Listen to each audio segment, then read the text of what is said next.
ताडे दिसतात बघा, 2 सेट आहेत ना ताड्यांचे बघा, 2 सेट आहेत मग बांधलेला मी खोलूकच नाही आहे बघा असं नक्की उघडा झोपायचा लागतं. पाल शिवापूरला निघालोय.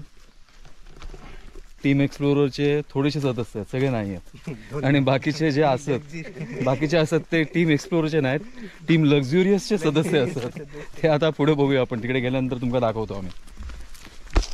अरे त्यांचा बांध कोसळतो रे. आणि कमी झाला तर मध्ये मध्ये एक सदस्य असे विखुरलेले आहेत, मध्ये मध्ये आता ते भेटत जाणार. अरे बोगटे, सरप्राईज पॅकेज असेल. तू असतच बघा, माहित नव्हता. मी गेल्या वेळी मी नव्हतंय.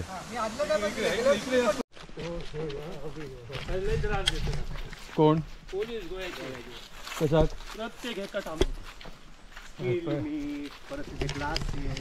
बाकी कोणतं नाही घेतलं, माझा घे. कारण 130 किलो 100 जास्त वजन तो बघा, निळकंठ माझा वर्गमित्र आणि वजन त्याचा 146 वरून त्यानं आता 130 वर केलेलं असतं. आता अजून कमी करूचा असं. पुढच्या वर्षी 100, त्याच्या पुढच्या वर्षी 80. दिसतच नाही. आपलं नाव सांगा तुमचं. कसा? माझा प्रभावती लुष्टे. आणि त्यांनी आपल्या आडनावाबद्दल एक गोष्ट सांगितली, असं की हा बघा समोर दिसतोय हा डोंगर, हा इतिहास प्रसिद्ध रांगणागड. आणि हे लुष्टे हे यांचे मूळचे गडाचे मानकरी. आणि त्यांचं असं म्हणणं आहे की कुठच्या तरी लढाईत अचानक लढाई सुरू झाली आणि ते मग तसे घाईघाईने पळाले. आणि काय झालं हो, तोंडाक उष्टा रावला. तोंडाक उष्टा रावला म्हणजे तोंडाला त्यांना कुठेतरी मिशेला वगैरे उष्ट राहिलं त्याच्यावर. आणि त्याच्यावरून त्यांना नावच पडलं लुष्टे. म्हणजे उष्ट्याचं काय म्हणतो आपण, अपभ्रंश होऊन लुष्टे नाव पडलं. तर ही एक नवीन गोष्ट कळली आहे. कारण माका आतापर्यंत वाटत होता मानकरी फक्त ते लाडच असत पहिले. लाड, लुष्टे, कानडे असे अनेक मानकरी या आजूबाजूच्या परिसरात विखुरलेले आहेत. बर. आणि हय माडा देतास कधी डोरा बैरा घेऊन? नाही, तुमच्या वजात इतक्या होतो. बाकी माडात कधी आणच नाही. आधी शेत करीत ना तर मशीद बंद सा केल्याने करूचा नाही. हे रेडे बिडे गवे त्रास देतात. आता असत गवे अजून नाही. आता नाही होतो यंदा नाही गवे. बरी येत ना सगळी. बाकी बरी येत होय. किती तळावर पुसलो. आणि हे लाकडं कसली रे एवढी मोठी बघ, काय वाशे काढले बघ, खतरनाक.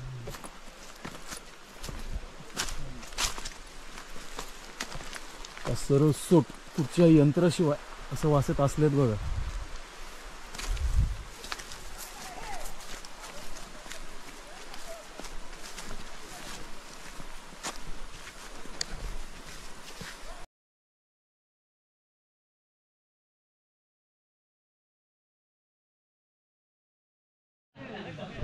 माझ्या मते मी तुम्हाला दिसतोय बरं, पहिल्यांदाच टेंटमध्ये व्हिडिओ शूट करतोय.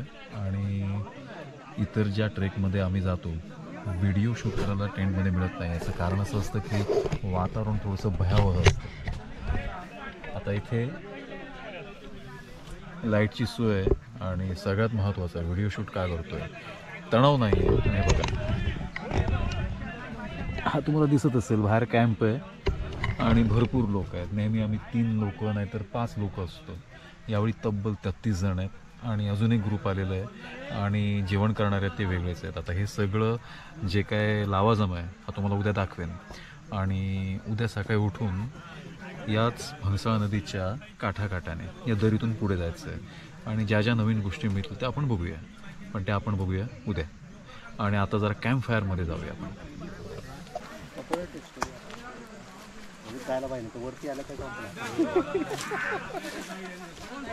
झाले बोगडे.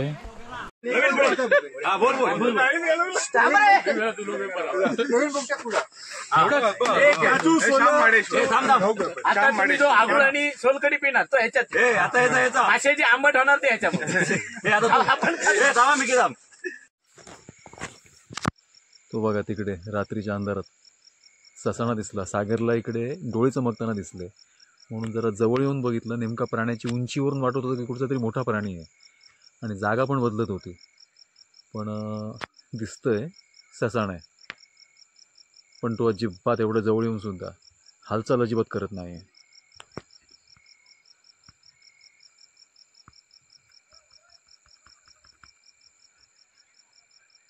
ओके, शुभप्रभात. आणि माझ्या पाठीमागे दिसतोय हा आहे आमचा तळ. मराठीमध्ये ज्याला कॅम्प साईट म्हणतात. तर आज दिवसभराचा मुक्काम. आम्ही काल आलेलो, कालची रात्र इकडे मुक्काम केला, संध्याकाळी उशिरा पोचलो. त्यामुळे कॅम्प अजून व्यवस्थित सेट झालेला नव्हता, त्यामुळे काल जास्त शूट करता आलेलं नव्हतं. आता आज दिवसभर इकडे मुक्काम असणार आहे. आजचा दिवस पण इकडेच मुक्काम असणार आहे आणि उद्या सकाळी उठून आम्ही परत आपल्या गावी जाणार. अर्थात हे बाकीच्यांचं आहे. मी आणि सागर आजच दुपारी निघणार आहोत, थोड्याशा वैयक्तिक कारणास्तव. बरं, आता इकडे दिवसभर राहून करणार काय? तर हे बाकीचे जे आहेत, हा एवढ्या दुर्गम येऊनसुद्धा, आपण क्रिकेट वेडे लोक आहोत त्यामुळे इकडे क्रिकेटचा एक डाव रंगणार आहे. आणि हे बघा, या बाजूला जी दरी आहे, आता याला काय कोणी नाव दिलेलं नाही आहे, पण मागच्या व्हिडिओमध्ये मी याला नाव दिलेलं डेव्हिल्स कॅनियन. तर आपण थोड्याशा डेव्हिल्स कॅनियनमधून आत जाऊन पुन्हा एकदा आत थोडं काय काय अजून काय वेगळं काय मिळतं आहे का हे पाहणार आहोत. तर तत्पूर्वी सर्वात पहिल्यांदा चहा करायचं आहे, तर पहिल्यांदा चहा करूया. शुभप्रभात. बरं, हा जो समोर जो माणूस दिसता, ही जी सगळी तुमका अरेंजमेंट दिसता, याच्या मागे 3 माणसं आहेत. त्यातलं ह्यो एक, दुसरं चैतन्य तेरसे उर्फ मिकी तेरसे आणि रोहन देसाई. या तिघांच्या कृपेने आज तुमका एवढा सुंदर दृश्य दिसता सकाळच्या वेळी. तर पुन्हा एकदा सचिन तुझे आभार. जो गेम बघा नंतर भारी. डायरेक्ट दुधात टाकायचा. दुधामध्ये 50% चहा, पाणी, 50% दूध, हां, आणि पावडर. आणि ही पावडर, तर ती पावडर किती टाकायची?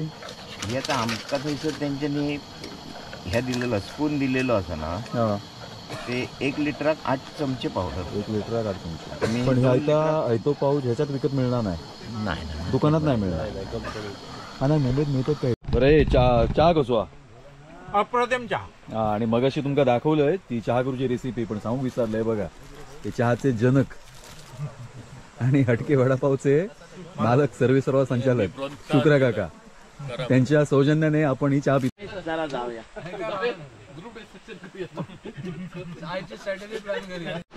हे बघा, हे तुम्हाला समोर जे दिसतंय हे नदीचं पात्र 2024 मधलं.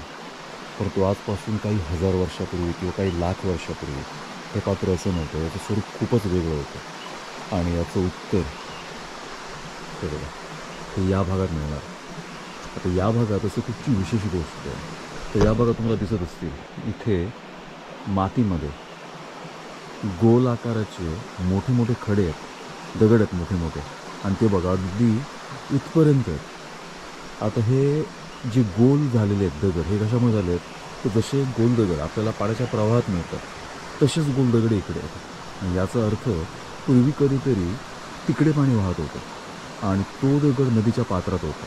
परंतु हळूहळू या नदीने वेळेनुसार हे पात्र खाण्याला सुरुवात केली आणि हळूहळू ती जी पातळी होती खाली खाली यायला लागली. परंतु काही दगड मात्र तिकडेच राहून गेले, मातीत अडकलेले, गाळामध्ये अडकलेले, आणि आज हे पात्र इकडे आलेलं. कदाचित अजून काही लाख वर्षांतर इकडे याल तर इकडे अजूनही मोठी खोल दरी झालेली असेल. म्हणजे आपण म्हणू शकतो की हा डेव्हिल्स कॅनियन आहे, पण जशी ग्रँड कॅनियन एक मोठी दरी आहे त्याचप्रमाणे या दरीचं स्वरूप असेल. तर अशा प्रकारे नदी या भूरूपांमध्ये बदल घडवून आणत असते.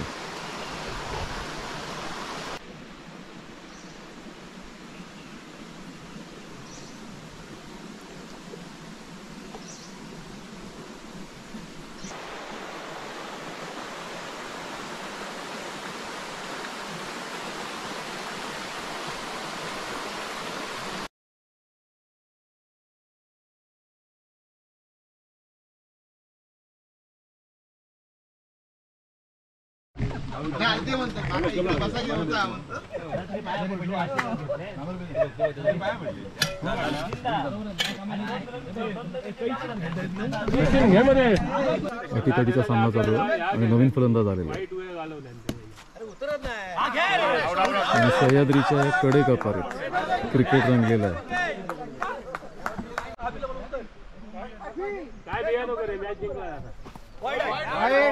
येतील अगदी ते इथपर्यंत तुम्हाला सामान आणायला सुद्धा मदत करतील. फक्त येताना इकडे लक्षात ठेवायचं सेन्सिबल टुरिझम म्हणजे प्लास्टिकचा कचरा करायचा नाही आहे.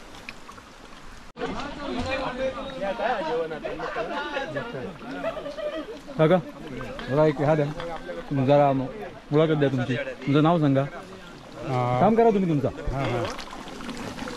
पूर्ण नाव सांगा. अशोक लक्ष्मण पालकर. अशोक लक्ष्मण पालकर काका असतात आमच्याबरोबर. आणि इकडे जे वाडी असं जिकडून आम्ही गाडी ठेवून येलो पाल तिकडून नेलेले आहेत. बरं काका, इकडे काय पर्यटक वगैरे येतात काय? पर्यटक बरे येतात. आणि जरा तुमचं काय करा बरं, इकडे आता कोण अजून जर ग्रुप येईल या भागात तर त्यांची तुम्ही व्यवस्था करू शकताच काय? होय.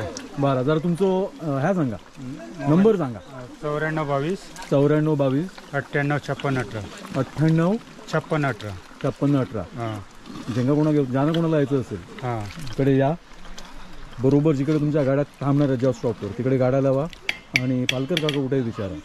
पालकर काका आणि आजूबाजूचे त्यांचे सगळे शेजारी तुम्हाला जी कुठची गोष्टीची व्यवस्था करण्याची गरज आहे ती सगळी व्यवस्था करून सगळ्यांबरोबर आपण डिक्लेअर झाले का माझा भार म्हणजे लोकांना तुझ्या वाटलं तर मी खाल्लं हा माझ्या वाटेचं पण खाऊन टाक.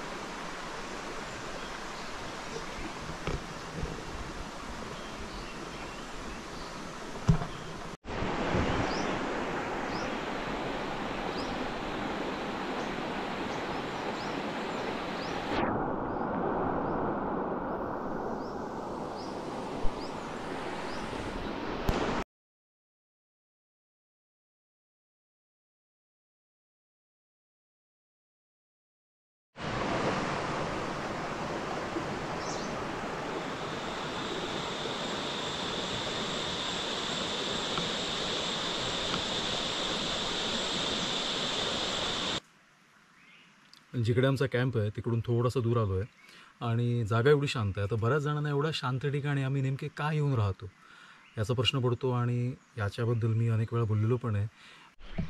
शहर वस्तीपासून दूर जिकडे कोणत्याही सुविधा उपलब्ध नाही आहेत अशा वातावरणात आपण राहायला नेहमीच घाबरतो. म्हणजे आपण या सगळ्या सुविधा सोडून राहण्याची कल्पना पण सहन करू शकत नाही.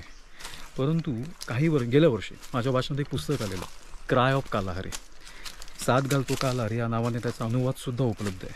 तर या पुस्तकात नेमकं काय होतं तर मार्क ओवेन आणि डेलिया ओवेन एक संशोधक दाम्पत्य आफ्रिकेतल्या एका वाळवंटी भागात ज्याला कालारी म्हटलं जातं तिकडे ब्राऊन हायनाजवर संशोधन करायला तब्बल 7 वर्ष ती लोक तिकडे राहिली. आणि या 7 वर्षात त्याने जे काही बरे वाईट अर्थात बरेचसे अनुभव बरेच होते, अगदी काही थोडेसेच अनुभव हे वाईट होते आणि त्यांचे ते अनुभव त्यांनी त्या पुस्तकात कथन केलेले आहेत. आणि ब्राऊन हायनाचं संशोधन याच्या सगळ्यावर ते पुस्तक आधारित आहे. परंतु अत्यंत वाचनीय आणि मनोरंजक असं पुस्तक आहे. म्हणजे ते ज्या कॅम्पमध्ये राहायचे त्या कॅम्पच्या आजूबाजूला सगळे हिंस्र प्राणी होते. बिबटे होते, सिंह होते, हायनाज होते, हत्ती होते. आणि यात सिंह हे तर मांजर वर्गातला प्राणी आहे, विडालवंशीय प्राणी. आणि जे विडालवंशीय प्राणी असतात त्यांना कुतूहल फार असतं आणि त्यामुळे ते सतत त्यांच्या कॅम्पच्या भोवती घुटमळत राहायचे, कॅम्पमध्ये यायचे, त्यांचं जेवणाचं सामान चोरायचे, फाडायचे. आणि या ज्या त्यांच्या काही चकमकी व्हायच्या सिंहांबरोबर यातल्या काही चकमकी अत्यंत धोकादायकसुद्धा झालेल्या होत्या. तर असं ते अत्यंत वाचनीय पुस्तक आहे जे अगदी तुम्ही पहिल्या पानापासून शेवटच्या पानापर्यंत वाचाल. तर ते पुस्तक अवश्य वाचा, क्राय ऑफ कालाहारी, साथ घालतो कालाहारी. तर ठिकाण तुम्ही बघितलंच आणि यापूर्वीसुद्धा मी अनेक वेळा या ठिकाणी येऊन गेलेलो होतो. परंतु प्रत्येक वेळी इकडे येताना कोणता ना कोणता उद्देश असायचा. कुठे या नदीचा उगम शोधायचा आहे, कुठे ते झाड शोधायचं आहे किंवा अग्निस्तंभापर्यंत जायचं आहे. परंतु यावेळी मात्र मुद्दाम ही आवर्जून जागा दाखवायची होती, कारण आम्ही इकडे दरवर्षी येतोच. परंतु इकडे येऊन आम्ही काय करतो याबद्दल मी कधीच व्हिडिओमध्ये दाखवलेलं नव्हतं. तुम्हीसुद्धा इकडे येऊन राहू शकता, 1 रात्र 2 रात्र मुक्काम करू शकता. येताना फक्त तुम्हाला तुमचं काही सामान घेऊन यायचं आहे, ते सामान अगदी इकडे पोहोचवण्याची व्यवस्थासुद्धा इकडची लोकं करू शकतात. आणि काय काय बघू शकता इकडे तुम्ही. ते बघा त्यातलं एक उदाहरण तुम्हाला दिसतं आहे, एक कुंड आहे आणि अशी नितळ स्फटिकासारख्या पाण्याची कित्येक कुंड तुम्हाला या बाजूला वर आणि पाठीमागच्या बाजूला अशी कितीतरी कुंड मिळतील. याच्यामध्ये तुम्ही जलक्रीडा करू शकता. याच्या आजूबाजूला जे जंगल आहे या जंगलात तुम्ही भ्रमंती करू शकता. धबधबे आहे तिकडे, येरम धबधबा जो आपण गेलेलो नाही आहे पण तो पण धबधबा आहे. तो अगदी शांतपणे बसू शकता, काही करू शकता. त्यामुळे अशा सुंदर ठिकाणी आवर्जून तुम्ही भेट द्यावी ही तुम्हाला विनंती.